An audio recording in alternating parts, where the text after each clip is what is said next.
Alright, guys, I actually literally didn't put a map intro together for this because everyone vetoes this 100% of the time, so this is literally the first time we're going to be casting and seeing Ultrazeem Stronghold. Muting myself again. Okay. Alrighty. So we don't have any map intro to go out to. We could probably make some noises with our mouths, but... Yeah. Dun, dun, dun. I think that was pretty good. Sorry. Rifkin is just laughing really hard. You guys should hear Rifkin right now. He's lost it. Oh. He's laughing so hard. Okay. In the bottom left, as the blue Terran, it's going to be my Insanity's Jjakji. And in the bottom right, the pink Zeg tying it up to 1-1 in the series. It is JonnyRECco. Damn it.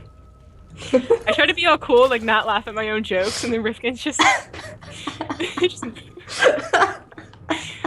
Alright. So this game... yeah, this is a game that is gonna happen.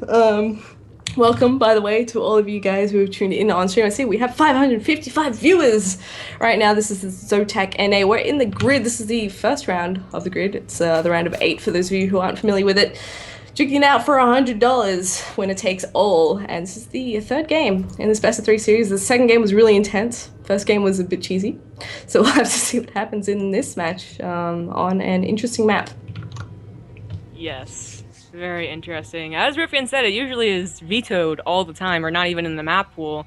So very surprising to see this. We will see how it works out in a TVZ. I mean, people have been complaining about, like, Zerg doesn't really like this map at all. Protoss might be the best on this map. I doubt people are really going to look into it too hard, because I think this is going to be one of those maps that just it's not going to be in next season. Yeah, probably not. It actually reminds me of one of the other maps we had back in the day. I think it was Abyssal, I want to say. Abyssal something? Abyssal City? Oh, Abyssal City! Isn't that the underwater map? Yeah, I don't even remember, but I remember it had, like, where these fourth bases are on the high ground, it had something like that, like, towards the middle of the map. I can't even remember, like, the old maps are just lost to me. I only remember, like, the really common ones, like Cloud King and stuff. That map had, like, a third outside, like, and it was, like, a lower third or whatever, yeah, like, right outside the main. I didn't like that map, which I'm glad it was never... I don't think it was ever in the actual ladder pool. It was in tournament pools, though. It's so hard to make a good map, though, because everyone always hates the new maps. I mean, I'm surprised that Yunsu and Frost didn't get vetoed over and over. Well, I mean, they weren't made by Blizzard, but this one was. Am I wrong? Isn't that the only difference? Yeah. So that's really the reason. No fluff, face train TV.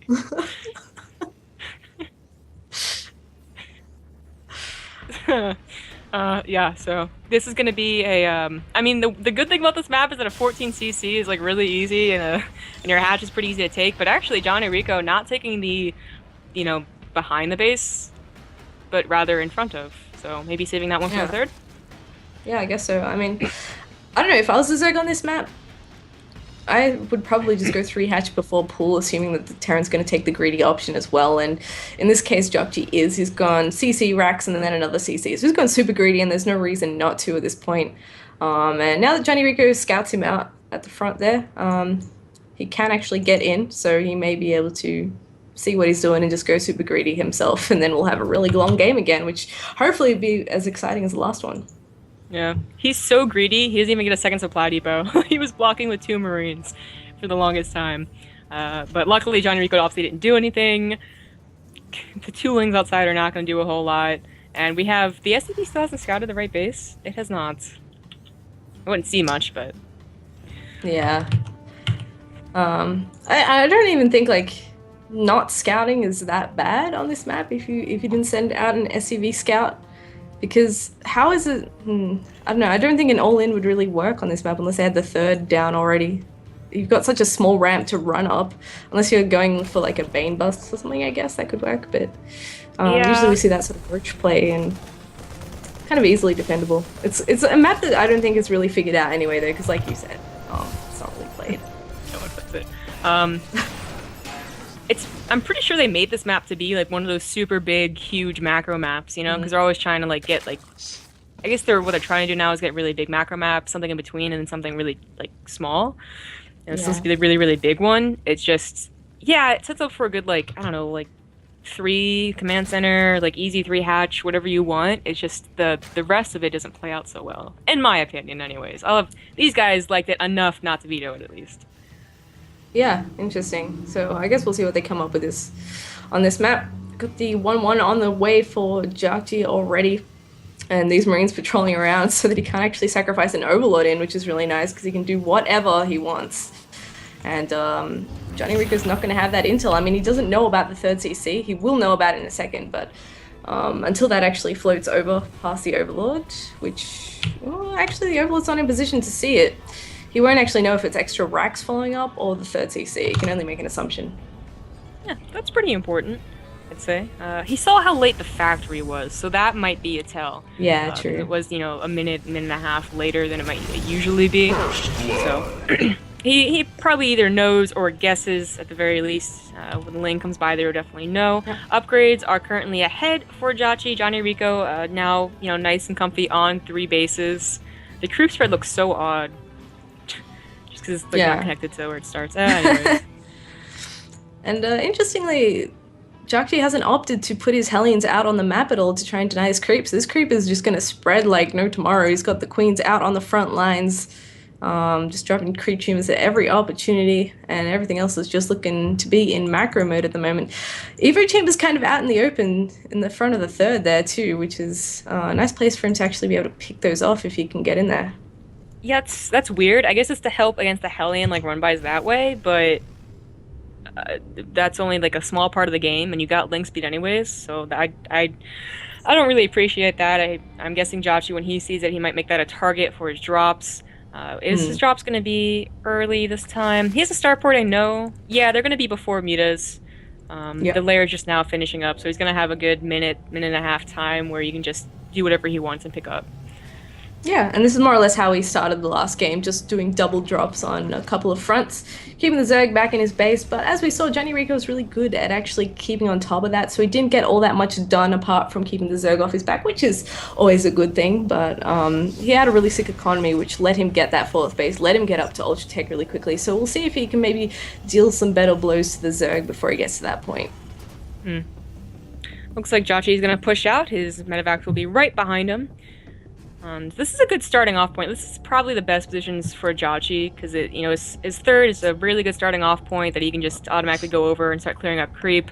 And of course that, you know, little area to go straight from his main to JonnyRECco's main for drops is also really, really nice. That is not enough banelings.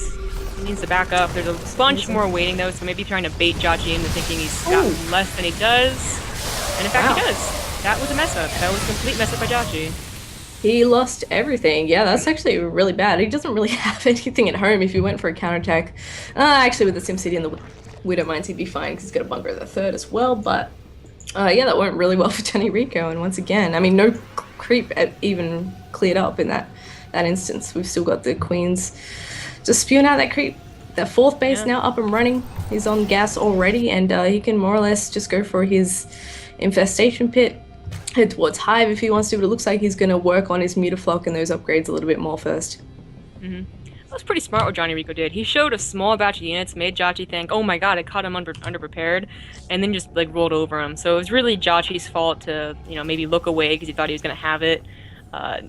It's really integral to keep those guys alive. That is 2 medevac full of Marines, plus you can go back and try and clear up creep, and he just lost that timing completely. So very unfortunate for Jjakji, and he's got to start off a push a little bit later now too, because it's not just strong enough to do it again yet. Yeah, exactly. He could have probably headed out again by now if he still had those units. So, and things got a little bit pear-shaped in the beginning. Looks like he's finally got enough to start looking at moving out. He's got a few Widow Mines in the mix now too, and I think Jjakji does really well with his Widow Mines in terms of positioning.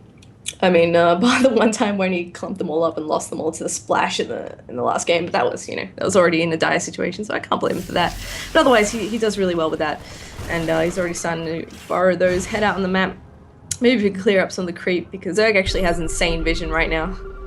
Yeah, He has all the vision that he needs, plus a fourth base that is so safe and comfy back there. Doesn't even matter. So Jjakji, you know, right now, if that drop had not gone the way it did in the first attack, that creeper would have already been gone, right? And he'd be he'd be attacking again very, very soon. Now he has to wait for it to go away. His attack's not really happening. His 2-2 is not even ahead, actually, so he can't even, like, wait for that and try and overpower JonnyRECco for that either. So pretty much what this boils down to, JonnyRECco is going to have an even better game than last time. He's going to get an invitation, but he's going to get a hive. He's going to have upgrades that are maybe even ahead of Jjakji's, plus the Ultra got a little bit faster. So Jjakji's going to have to, you know, digest that last game and think of, okay, what do I do better against that late game mega army? Yeah, well, at least Jjakji, knowing that he can't really move out here successfully, he's just continuing to drop wherever he can, trying to avoid the meters, and he's heading towards the fourth base. The production tab is actually insane right now. He's just getting everything, all the upgrades, keeping his production up, getting extra command centers, and that's more or less all he can do at this point. The meters are going to come in to try and do some harass. We'll see if he actually manages to get anything done. It looks like he's pretty well covered, although the side of the main is missing. Yeah. That's why I really don't like this map, because you can get into the side of the main and there's never any turrets over there. But luckily Jjakji like circumvents that, just completely heads him off. For now, oh my god! Oh, what? So many lings stuck there. And actually he's just going to go for a big attack maybe? Can he bait? The Widowmine hits out sufficiently. There's still a fair few active ones, 3 or 4 in there, and he's actually... This is his timing. As soon as he's lost... what am I doing? He's lost a bunch of his lings and banes. He's going to run in here. Very nice. Catches that burrow on the fly. And finally, there's a bit of this creep getting pushed back. I can't believe those Mutalisks. He had no Overseer with those Mutalisks. Plus, I think they were like maybe on the same control group when he tried to attack. That was just all types of bad. That put his Mutas like back to like just 3. He has to re-go from there. So this is actually going to be kind of strong, but oh, Jjakji's not getting good engagement right there at all. Johnny coming from all sides means that this will probably be up. Still got a little bit too much though. Bear in mind there's 14 medivacs out right now, so these units are going to be super duper hard to kill. The 5th is going to go down. There's a drop in the 4th base at the same time, and the rally has begun. Will JonnyRECco actually be able to bring it back? No. I was going to say, like, you know what would have happened? He would have had like 20, 30 Mutalisks to clean that up and been fine. Yeah, that was a brutal and abrupt end. Poor old JonnyRECco after losing that many units. That was going so well for him. I cannot believe that happened. That's rough. But it did. So we're going to be back on the NA server. Well, we don't actually know who's up next, but probably still going to be on the NA server. And until then, we're going to toss it out to a few ads. So once again, thanks for watching the ads. And we'll see you in